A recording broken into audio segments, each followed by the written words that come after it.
Hey guys, it's Elena. And it's Candace. And you're listening to Cousins on Crime.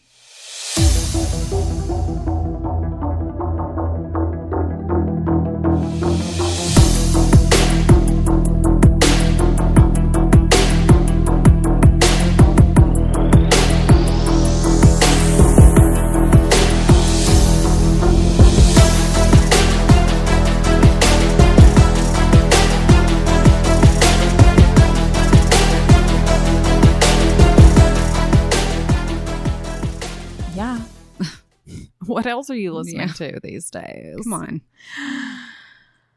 Hi. If anyone wants to know, the deer on the wall has headphones on. Did you just notice that? No.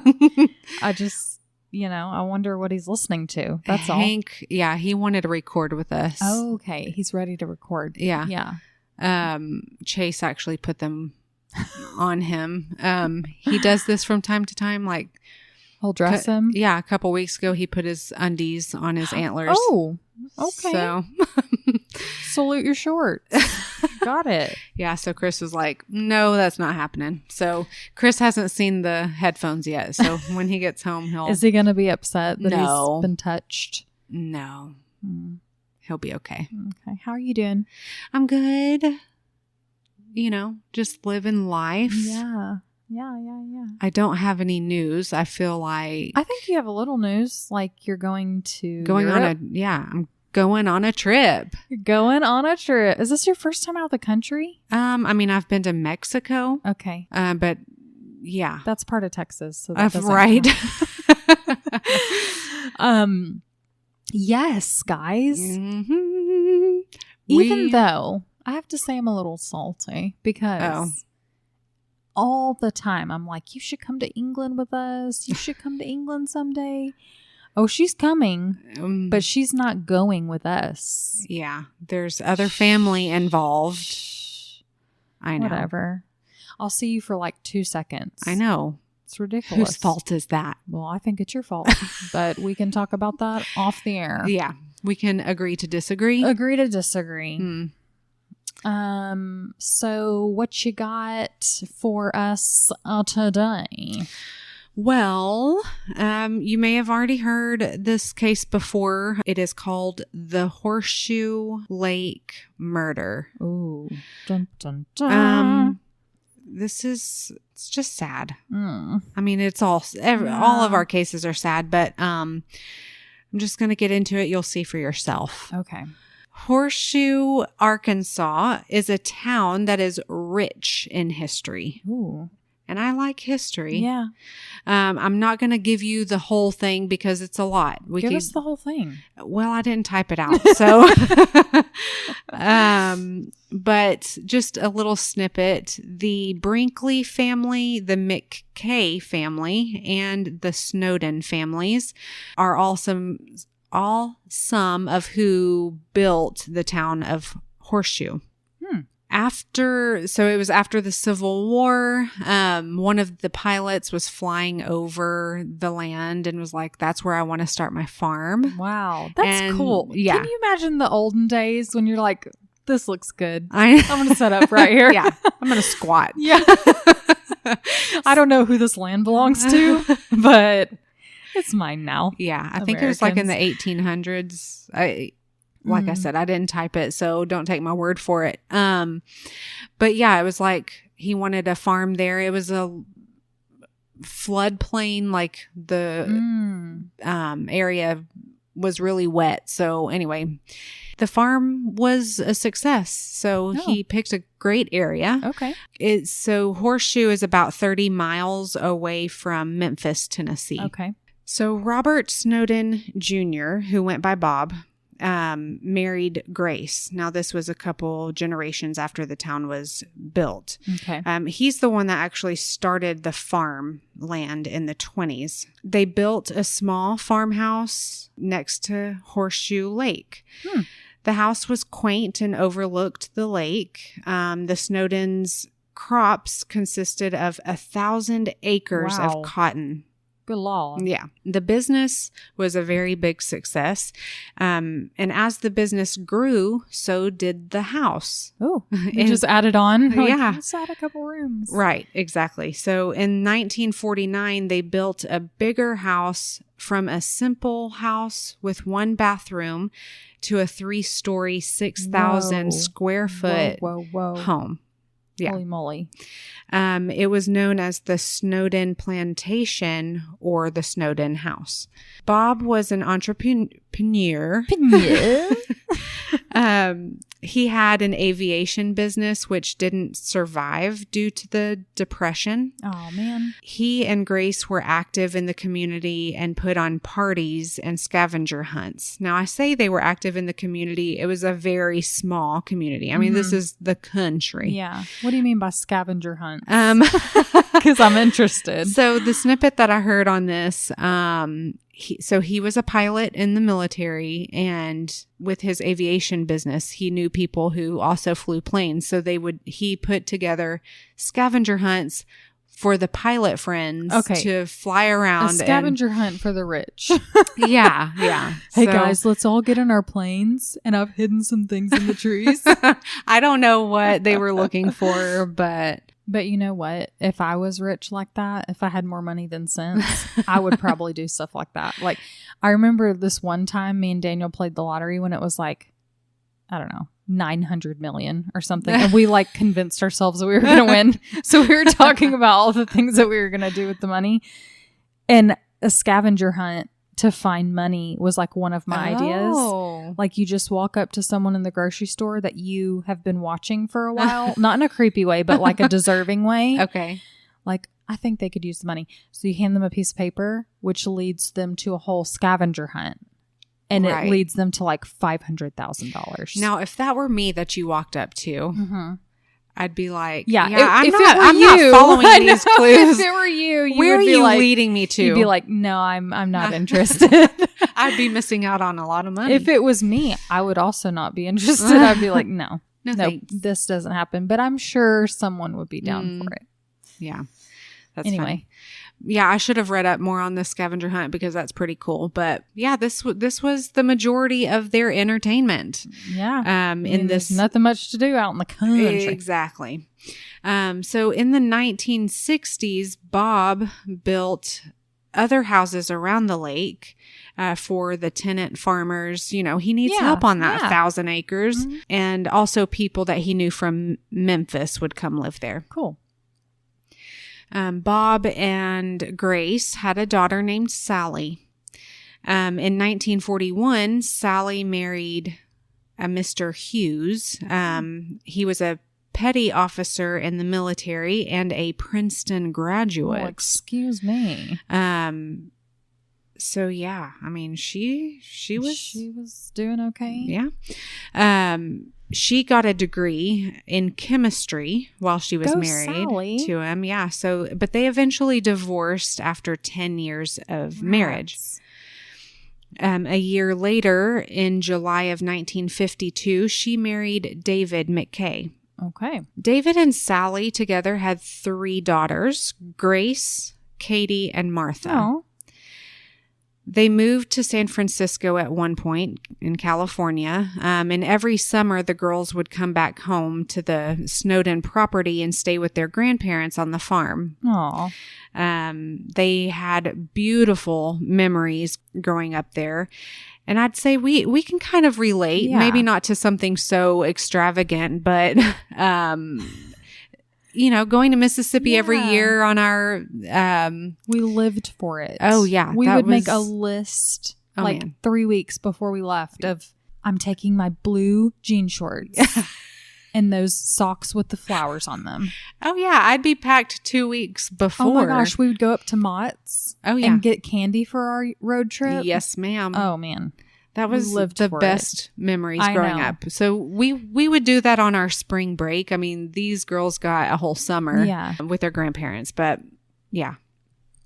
In 1976, Sally filed for divorce from David. Oh, Sally. Was there just no chemistry?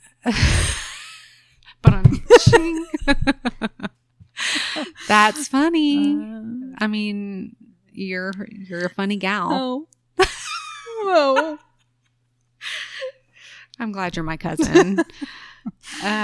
Someone's got to be. Yeah, right.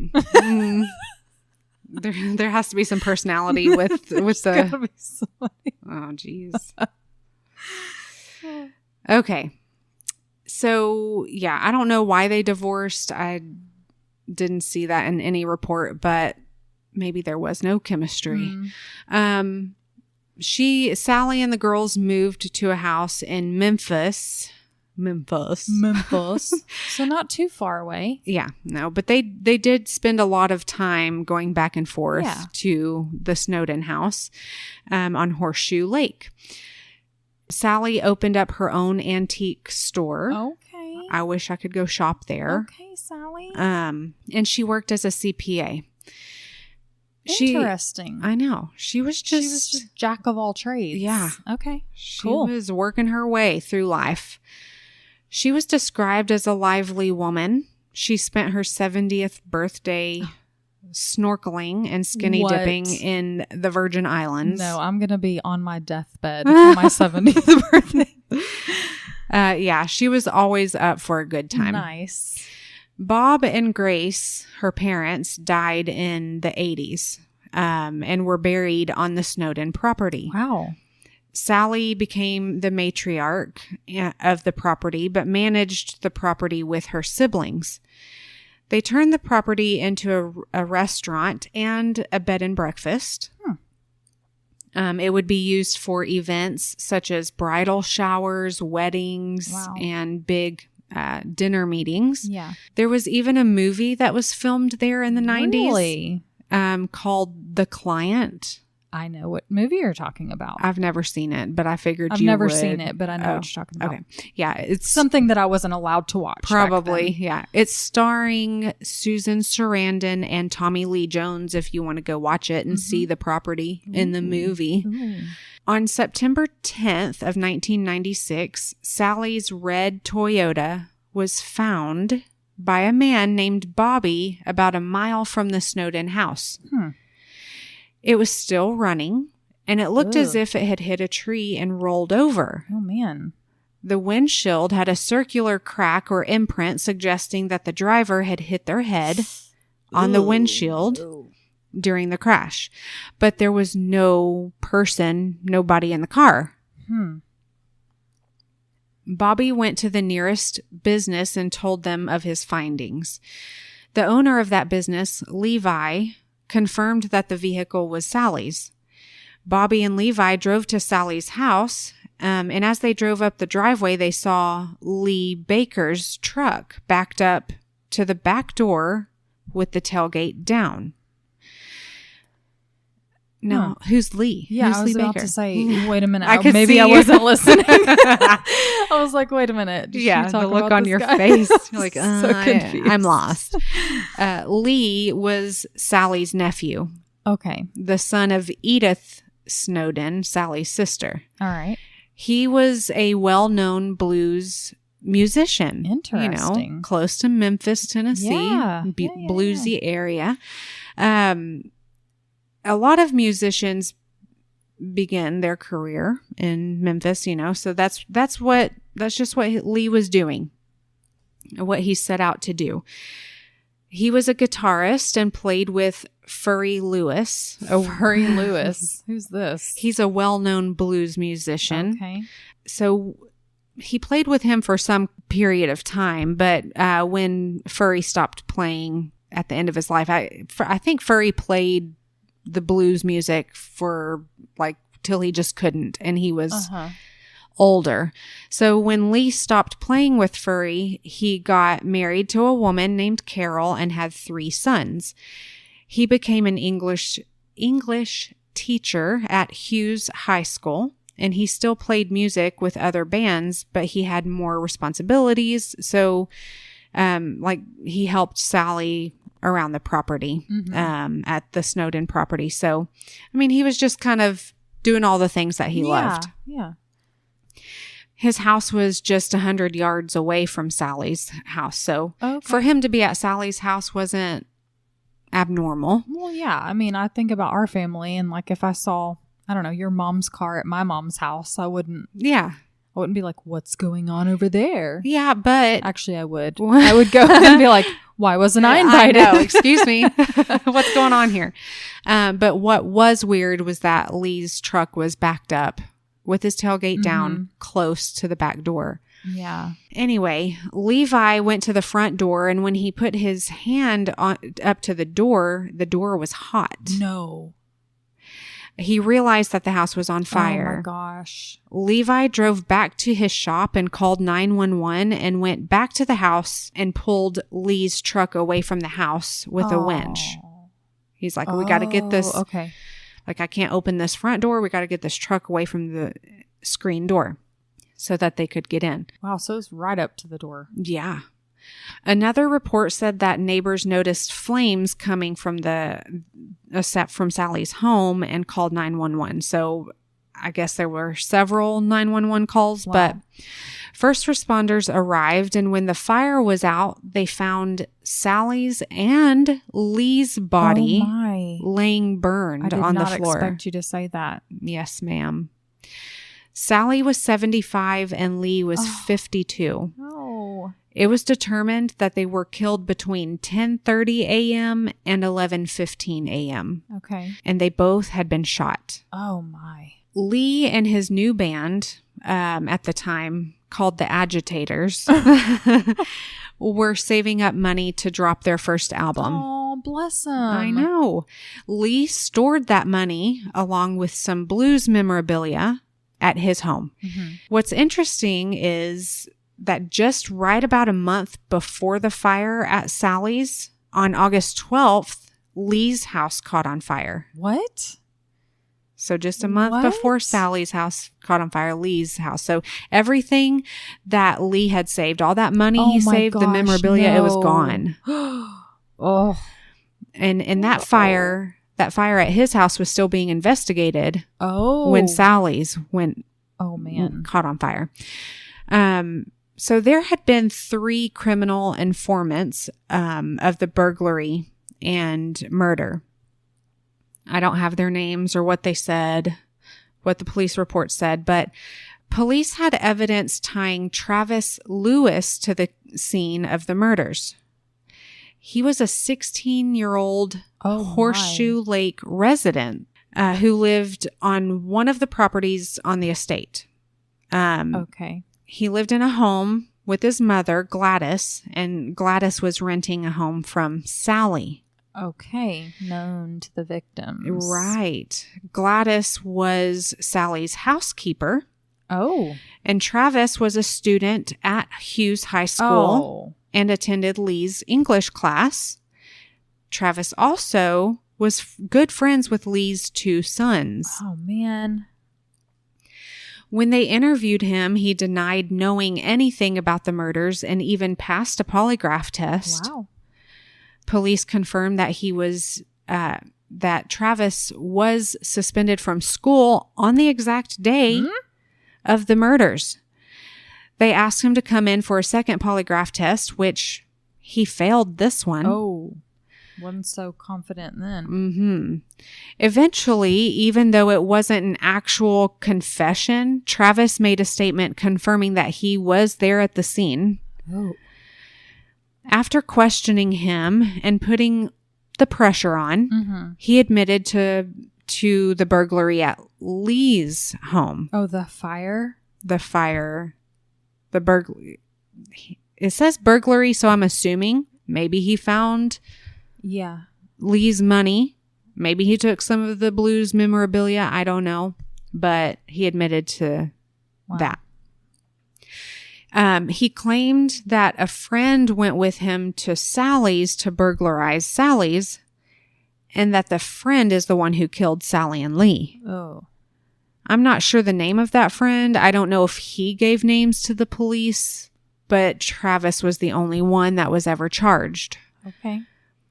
So Sally's car, I said earlier, was found down the road from her home.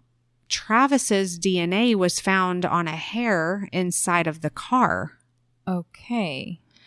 Police also recovered his fingerprints from the driver's side door. Travis was charged with 2 counts of murder and a series of other felony charges. Yeah, I'll say. On November 5th, Travis was arrested. Neighbors were dumbfounded and commented on how polite and soft-spoken Travis was. Like, this didn't seem like something he would do. Yeah. How could he be so vicious? He was charged with 1 count of burglary and 2 counts of capital murder and arson. So they slapped it on him. Okay. There was opportunity for the death penalty because he was being charged as an adult. Arkansas. Mm-hmm. Even though he was 15 when the murders occurred. Holy moly. Looking back at his history, Travis had already started a criminal career with several other charges. Since September 8th of that year, he had been charged with 4 misdemeanors, including curfew violations and criminal mischief, littering, and aggravated assault. Yikes. Now, this assault, I think, was related to him throwing rocks and bottles at police cars. Ooh. That's going to get you into some stupid, trouble. Yeah. Gotta say. The prosecution theorized that Travis went into Sally's home with the intent to burglarize, but he got caught by Sally and Lee and made a quick decision and shot them and then set the house on fire to cover the evidence. Travis eventually took a guilty plea, knowing that he had the opportunity to, be put to death. So even though he said he pled guilty, he still maintained that someone else committed the crime. But he was sentenced to 28 years in prison. Is that it? 28 years, yeah. And he had to serve at least 70% of it. He'll still be a spring chicken, though. For killing 2 people. That just seems pretty light. Yes. But Sally's family had a lot to do with that. They did not want, I think some of them were more lenient on Travis. Because he was so young. Right. Martha McKay, Sally's daughter, came back to live in Memphis to be close and help her aunt manage the property. In 2004, she bought the Snowden house from the rest of the family and restored it. Nice. She wanted to preserve the history of it. She was very into preserving history for a lot of things. That's great. She lived there and opened a bed and breakfast, and the family would gather there and have family reunions. It's just such a beautiful place, and I'll post pictures, you'll see. Martha and the house actually were featured in the Memphis magazine. Ooh. Her interview was titled "The Lady of the Lake." Oh. And I'll attach the link to that article in the show notes. Martha is described as a generous person with a big heart. And to speak of her and her beautiful soul, even though justice was served for her mother, she did not like that Travis was in prison. She was one of the ones that didn't want him having such a harsh sentence. Okay. He was so young, and she wasn't even sure that he was really the one that did the crimes. I mean, because he said he wasn't. Yeah. She wanted to believe him. Oh. Did she know him personally? I mean, I know it was a small town and he knew. Right. Yeah. She knew. Sally and the family. Yeah. Their families knew each other for sure. Martha was a Buddhist and had a heart for forgiveness as well. Her family didn't like it, but Martha reached out and befriended Travis. She wrote him letters and even went to the prison to see him. Wow. Several times. Wow, Martha. I know. Every time that Travis was up for parole, she would okay it, but the rest of the family would refuse. In 2018, Travis was 39 and served 23 years of his sentence.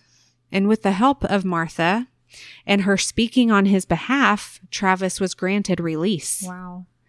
Martha gave him a job and a place to live. Good Lord. As a matter of fact, Gladys, Travis's mother, still worked as a housekeeper for her. Really?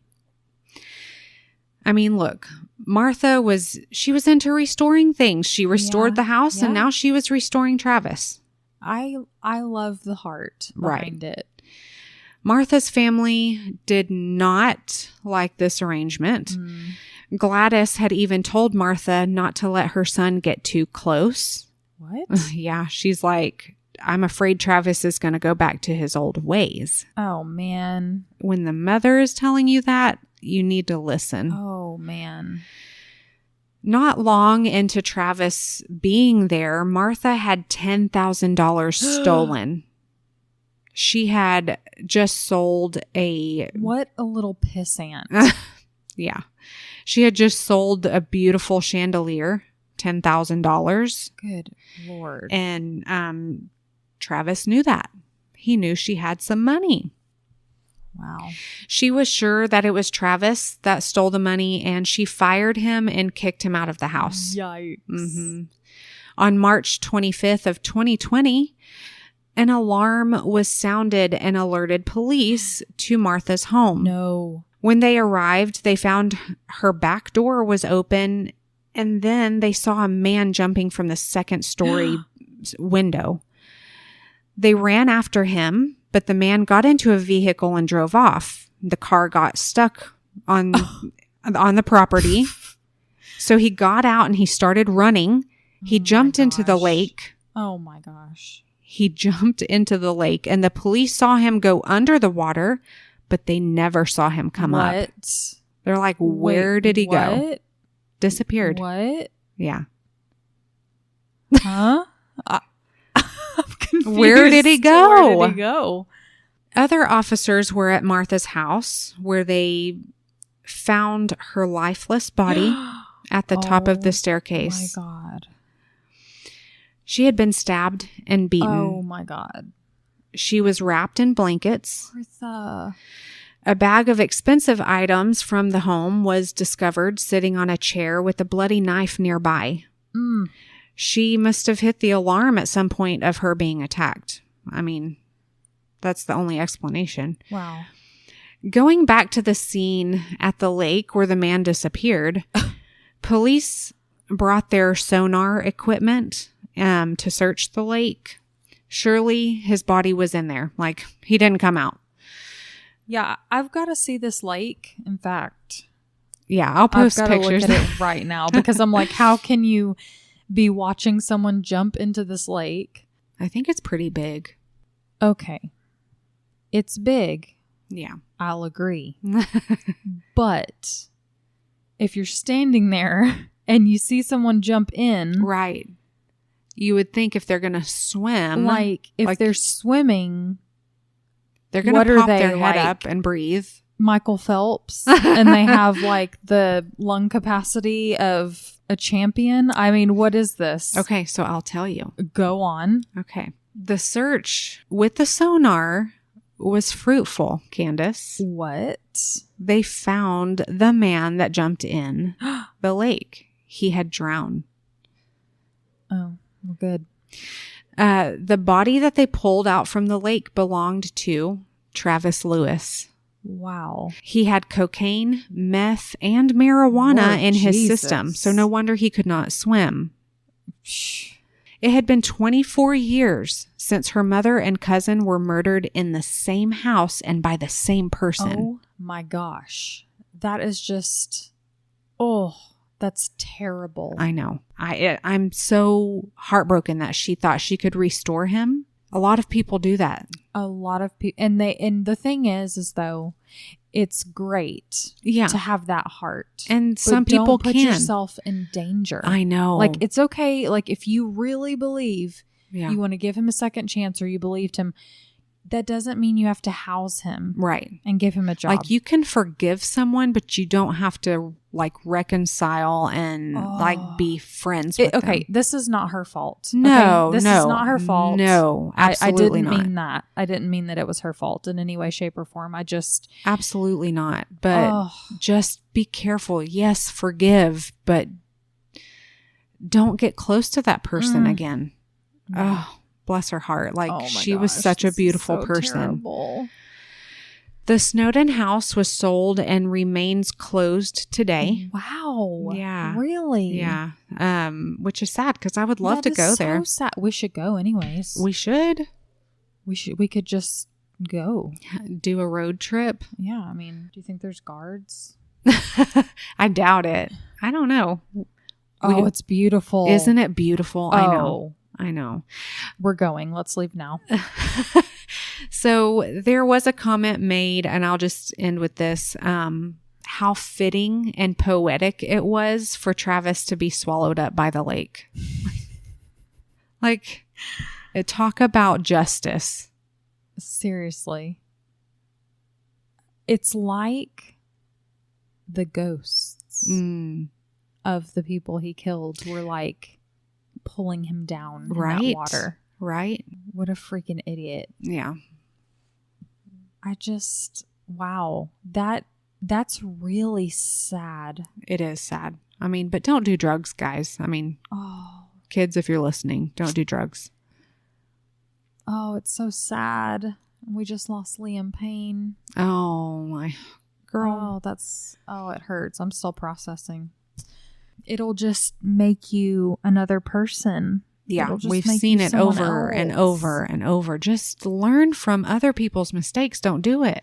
I know, it's so hard. I've never done a drug in my life, so I truly can't speak to the hold, but I've known other people, and it is a hold. Yeah. It is a hold, a choke hold. Yes. And I can't relate to that, so I can't say, just don't do drugs. I mean, right. Okay, don't try drugs. Don't even start. Don't even try. Get addicted to something else. I don't know, painting. Sure. Or, I don't know, being an entrepreneur. I think you can throw yourself into so many other things. Like if you have that addictive personality. Oh, yeah. Which I do not. I get bored very easily. But you could just pour yourself into so many worthwhile endeavors. Yeah. Oh, yeah. I